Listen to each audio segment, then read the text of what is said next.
Bismillahirrahmanirrahim. Assalamualaikum warahmatullahi wabarakatuh.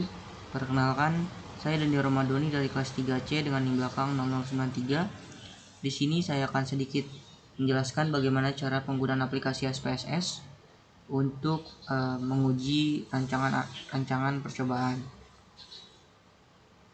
Nah, pertama itu kita akan menguji One Way ANOVA. Di sini sudah terdapat contoh data One Way ANOVA. Di sini terdapat kelompok 1, kelompok 2, dan kelompok 3. Langkah pertama yaitu membuat kategori untuk setiap kelompok. Di sini saya membuat kelompok 1 berkategori 1, kelompok 2 berkategori 2, dan kelompok 3 berkategori 3. Nah, kemudian pada bagian tabel data SPSS, kita blok semua data, kemudian copy, kemudian masuk ke aplikasi SPSS-nya, kemudian paste di aplikasi SPSS.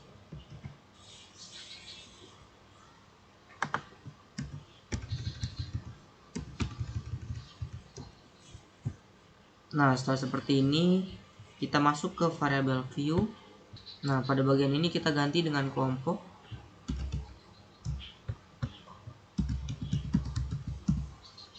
Dan di bawahnya kita ganti dengan skor. Pada desimal kita nolkan saja.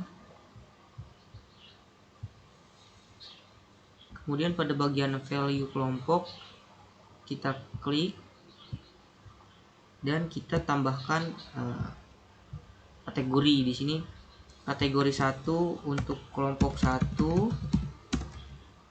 kemudian kita tambahkan lagi kategori 2 untuk kelompok 2, dan kategori 3 untuk kelompok 3.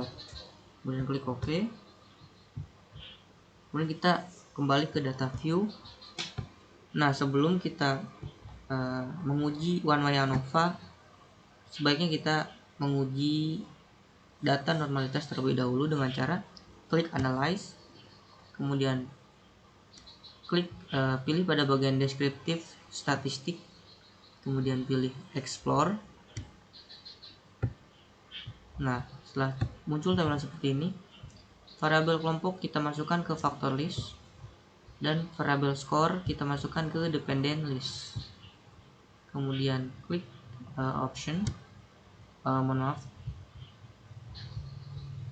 klik plot, kemudian centang pada bagian normality plot with test, klik continue, dan klik OK.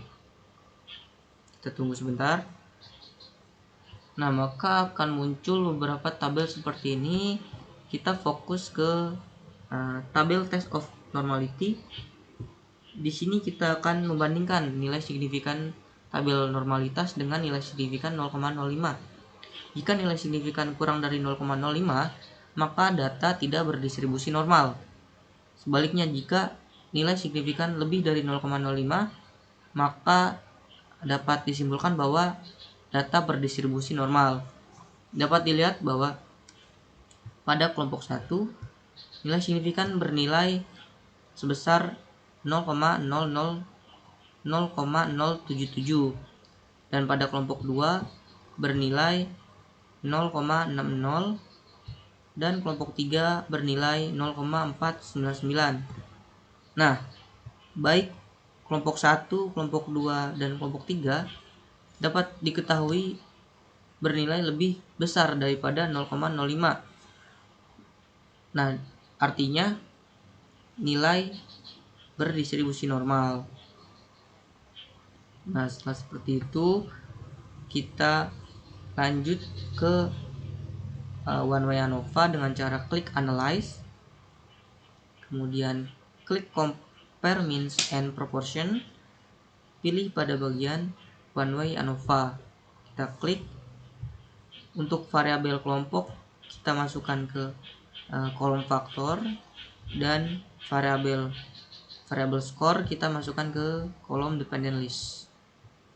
Nah, kemudian kita klik option, kemudian centang pada bagian homogeneity of variant test. Ini bertujuan untuk memunculkan output uji homogenitas. Kemudian klik continue, klik OK. Nah, maka akan muncul tabel homogenitas dan tabel ANOVA. Di sini kita membandingkan kembali nilai signifikan tabel homogenitas dan tabel ANOVA. Jika nilai signifikan kurang dari 0,05, maka dapat disimpulkan bahwa data tidak bersifat homogen atau uji homogenitas tidak terpenuhi. Sebaliknya, jika nilai signifikan lebih dari 0,05, maka data bersifat homogen atau uji homogenitas terpenuhi. Dapat dilihat di sini nilai signifikan pada bagian tabel homogenitas bernilai sebesar 0,752 yang artinya lebih besar dari 0,05. Maka dapat disimpulkan data bernilai homogen atau uji homogenitas terpenuhi. Nah, selanjutnya kita bandingkan nilai signifikan tabel ANOVA dengan nilai signifikan 0,05. Jika nilai signifikan tabel ANOVA kurang dari 0,05, maka dapat disimpulkan terdapat perbedaan secara signifikan. Sebaliknya, jika nilai signifikan tabel ANOVA lebih dari 0,05, maka dapat disimpulkan tidak ada perbedaan secara signifikan. Dapat dilihat di sini nilai signifikan tabel ANOVA bernilai sebesar 0,001 yang artinya kurang dari 0,05, maka dapat disimpulkan nilai signifikan ANOVA terdapat perbedaan secara signifikan. Oleh karena itu, kita lanjut ke uji lanjut dengan cara klik analyze, kemudian klik compare mean and proportion, kemudian klik one way ANOVA. Nah, pada bagian ini klik post hook, kita centang tabel uji lanjut LSD, 2K dan CAN. Kemudian klik continue, kemudian klik OK. Nah, maka akan muncul beberapa tabel uji lanjut, ada 2K, LSD, dan CAN. Nah, cara membaca atau menginterpretasi dari notasi tabel uji lanjut yaitu dengan membandingkan nilai signifikan kembali 0,05. Misal di sini terdapat perbandingan antara kelompok 1 dengan kelompok 2. Kelompok 1 dengan kelompok 2 ini nilai signifikannya bernilai kurang dari 0,001. Yang artinya itu terdapat perbedaan signifikan antara kelompok 1 dengan kelompok 2. Begitupun dengan tabel LSD. Nah, yang beda di sini pada bagian tabel Duncan. Di sini cara bacanya, nah di sini kolom 1 untuk notasi A dan kolom 2 untuk notasi B. Nah, ini cara bacanya jika terdapat data yang berada di satu kolom yang sama, itu artinya tidak ada perbedaan secara signifikan dari kedua data tersebut. Contoh, di sini kelompok 2 berada di kolom 1 dan kelompok 3 berada di kolom 1 juga. Maka dapat disimpulkan kelompok 2 dengan kelompok 3 tidak ada perbedaan secara signifikan. Nah, seperti itu. Nah, setelah kita uji lanjut, kita akan mencoba uji Kruskal-Wallis. Di sini saya sudah membuat data untuk uji Kruskal-Wallis. Di sini ada keterangan kota A, kota B, dan kota C. Seperti sebelumnya, kita harus membuat kategori terlebih dahulu. Di sini kota A saya beri kategori 1, kota B saya beri kategori 2, dan kota C saya beri kategori 3. Nah, kita blok terlebih dahulu data dari tabel input data SPSS. Kemudian kita copy. Kemudian kita masuk kembali ke menu baru dari SPSS, kemudian kita paste di SPSS, di aplikasi SPSS. Nah, seperti sebelumnya kita masuk ke variabel view. Nah, pada bagian ini kita isi dengan keterangan kota dan di bawahnya keterangan penjualan. Untuk desimal kita nolkan. Pada bagian value kota kita klik, kemudian kita beri kategori 1 untuk kota A, kategori 2 untuk kota B, dan kategori 3 untuk kota C. Klik OK, kemudian balik lagi ke data view. Nah, sebelum uji kruskal-Wallis, sebaiknya kita menguji data normalitas terlebih dahulu. Caranya seperti sebelumnya, klik analyze, kemudian pilih descriptive statistik, kemudian pilih explore, klik. Pada variabel kota kita masukkan ke factor list, dan penjualan kita masukkan ke dependent list. Kemudian klik plot, centang pada bagian normality plot with test, klik continue, klik OK. Kita tunggu sebentar. Nah, setelah seperti ini kita fokus ke tabel test of normality. Seperti sebelumnya, kita bandingkan dengan nilai signifikan 0,05.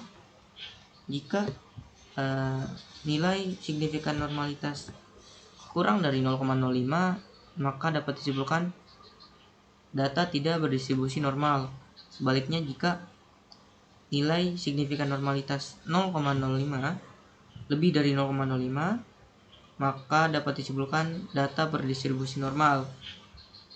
Dapat dilihat pada tabel ini, pada kota A bernilai sebesar 0,002, pada kota B bernilai sebesar 0,016, serta pada kota C bernilai sebesar 0,004. Baik kota A, kota B, dan kota C semuanya bernilai kurang dari 0,05. Artinya data tidak berdistribusi normal.